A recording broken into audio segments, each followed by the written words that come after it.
everybody, it's WJ here and welcome back to the Noord. Yes, we are back in the lowlands.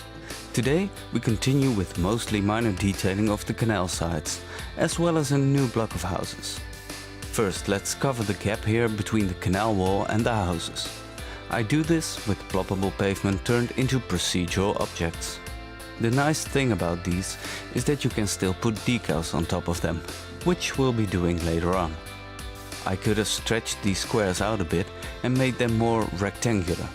But the sad thing is that when you stretch them a bit too far, for some reason they turn black. So, instead I just copy these around. In these first few episodes I will be mostly setting up the look and shape of the city. I won't be detailing heavily, as it takes some time with all the custom textured POs. But as we develop more and more, I will also add more and more details, until I'm somewhat satisfied with the overall look. Now, back to our first canal. I place some planters, just above the pavement, so I can get some trees next to the edge of the canal. Here in the Netherlands, most old cities do not really have parks in the old center. But next to the canals there is always some space for a tree or two. I try to eyeball the distance between the planters and copy them over to the other side.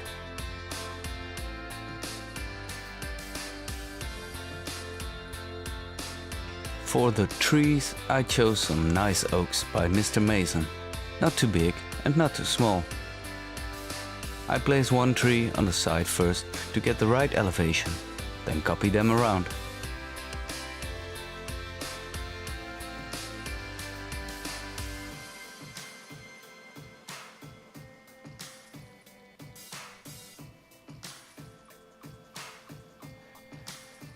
Between the trees there is some space to park your car. Again, I place the cars here on the side first for the elevation, then copy them holding the H button, so I don't have to raise them all the time. For those of you that dislike these little cars, please just remember that with all those tiny streets here, it's nice to have a tiny car.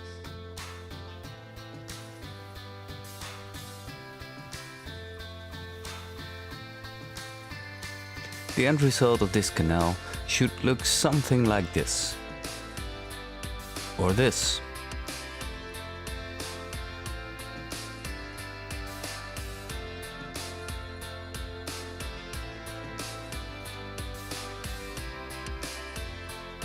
You may notice there isn't any traffic in the city yet. This is because I haven't connected it to the outside world yet.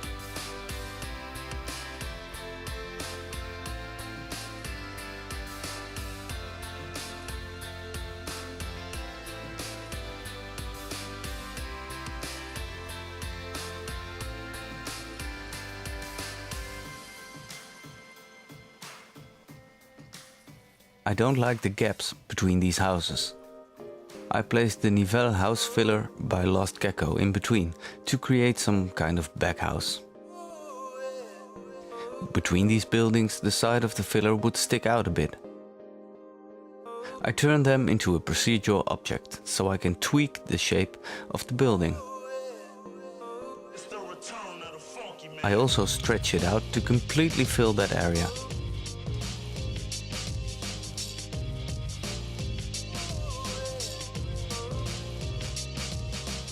But now this window is floating above the roof, and the angle of the window is different from the roof as well. So I just lower it, hiding it inside the building.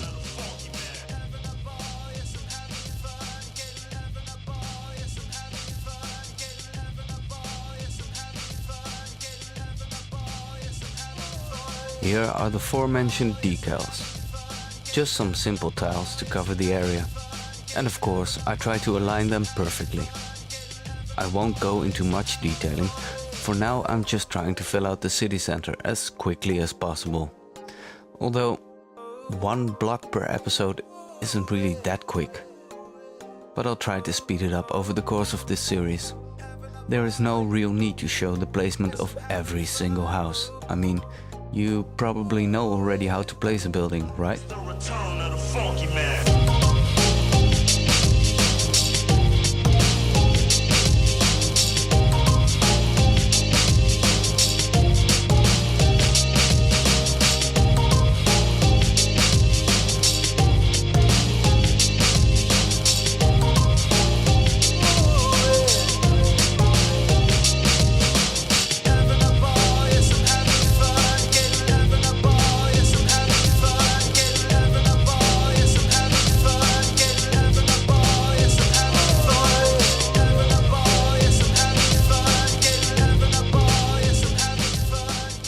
The 7 Stars pub will get some love.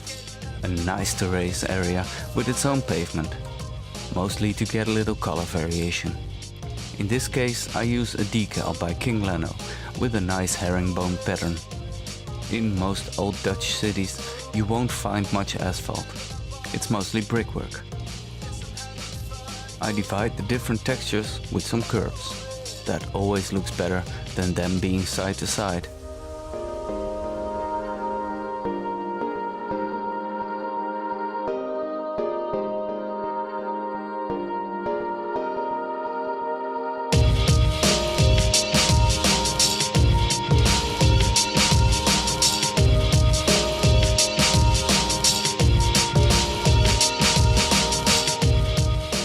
Then these beautiful tables and chairs by Lord Granny.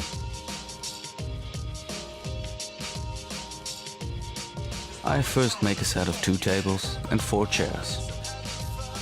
Then I copy them over. And not too perfect, obviously. There is no such thing as a prop line tool in real life. And that's the best tip I can give you if you want to build a terrace or even a market on a square. Don't place everything perfect in line. A little more chaotic means way more realistic.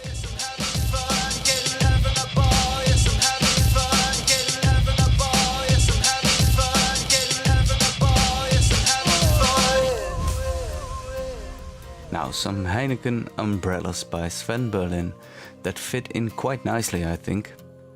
Although Amstel is the most popular beer brand in this area of the country, I sadly do not have any umbrellas with their logo. But I will have some more cafes scattered throughout the city, and not all of them will have a terrace like this. So I will be able to use the Amstel logo here and there. After placing, I twist the umbrellas around a bit. I also put the pub logo just above the door, where it should be. And lastly, some separators. And for them I do use the prop line tool. Almost forgot to make an entrance here. Just delete these 2 and all is fine.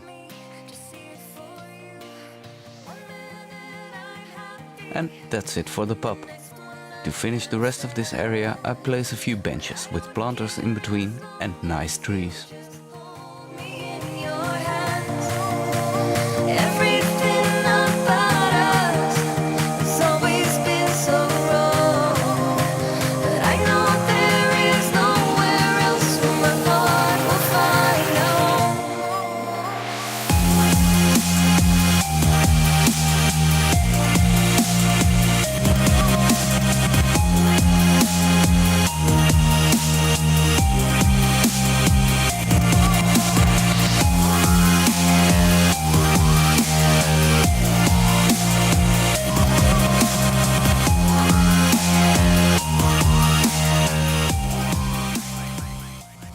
I won't really detail these inner yards, there is no need.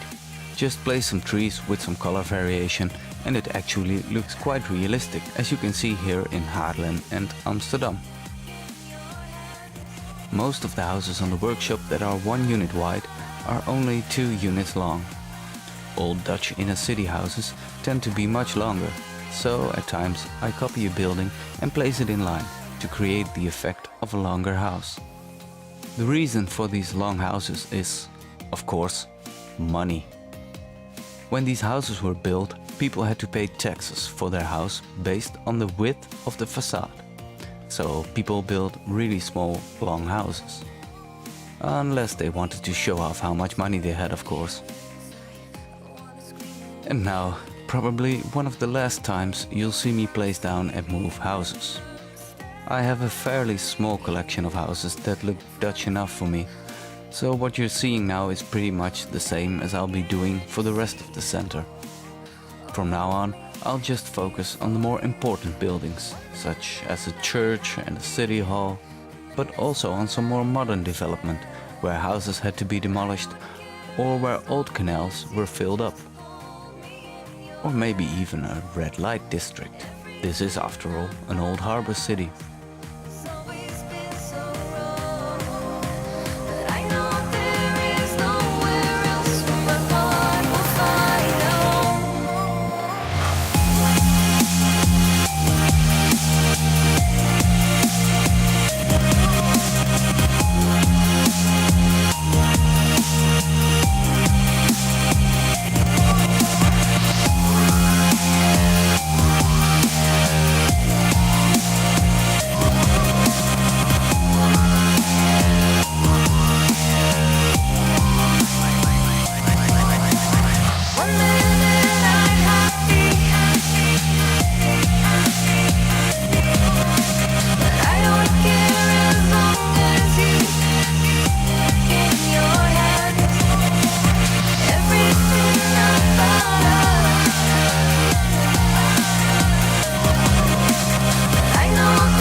I'm lowering the terrain here with the terraforming network, so I can see where the canal wall has to be placed, and actually get some water in when I unpause.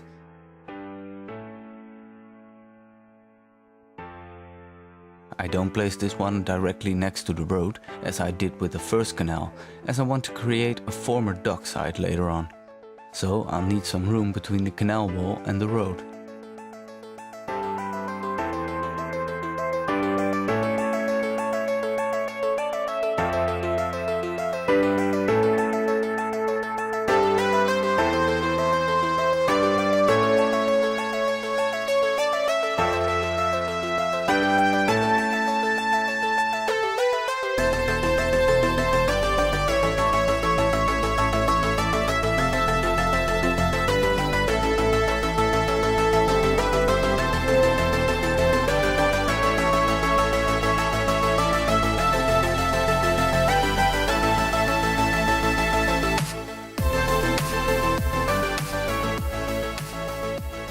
For this former dockside, I use a different pavement texture. It's again a custom one I made myself that sadly isn't perfectly seamless on all sides. But when you zoom out a little, nobody will notice.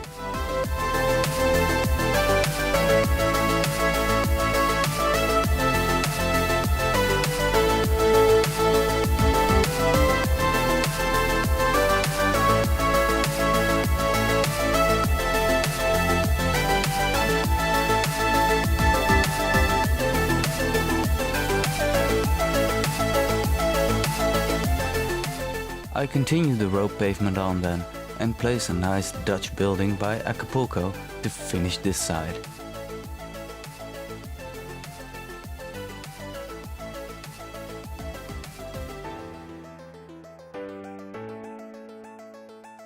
Copying the ploppable pavement was a bit tricky with finding the right plus. While covering the gap here, you can really see how great the terraforming is in this game when you go a little more extreme. You get these odd bumps everywhere. So I'll need to move the terraforming network in front of the canal a bit more in, so the bumps disappear. However, when you have a sharp angle on a node of the terraforming network, you also get a bump right next to that node that you can't remove with the landscape tools. Moving the node helps a bit. But the best way to get rid of the bump is to bend both segments, to get the angle between them closer to 180 degrees. But I found out about that a while after I had built all this. Between the road and the docks there is a little gap that I cover with some curbs. They don't cover the gap completely, so in hindsight I should have widened them slightly. After that is done, I unpause the game to let the water in.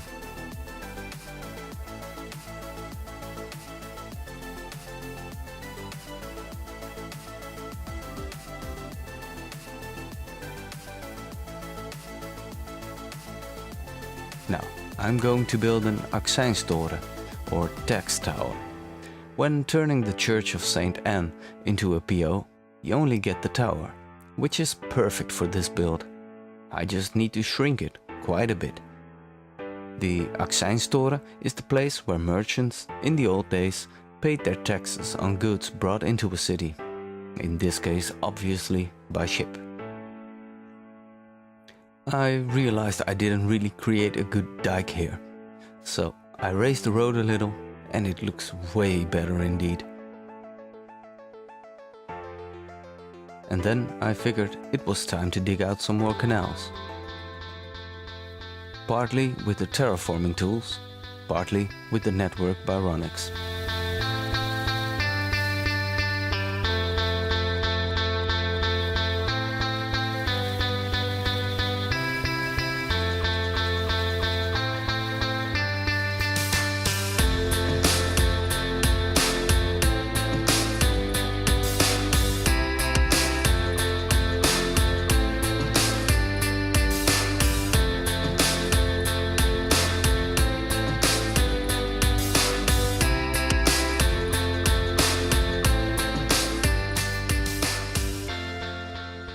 After that, I copy the canal walls and bridges. When copying the bridge, I did not yet upgrade the surrounding dirt roads to the small pedestrian roads. When creating intersections between different road types, the intersection gets the standard asphalt look, which means that it's a bit sunken. Therefore, it messes up my bridge. But upgrading the roads helps instantly. Then, all I need to do is copy the canal walls around and put an end to this episode. I hope you have enjoyed it and that maybe I have shown you a few tips and tricks to improve your building skills or inspire you in any way. If you have any questions or suggestions, do leave them in the comment section. And if you like this video, please give it a nice thumbs up. Next episode will hopefully can make a bit more progress when it comes to growing the city. But for now, have a great day and hope to see you next time.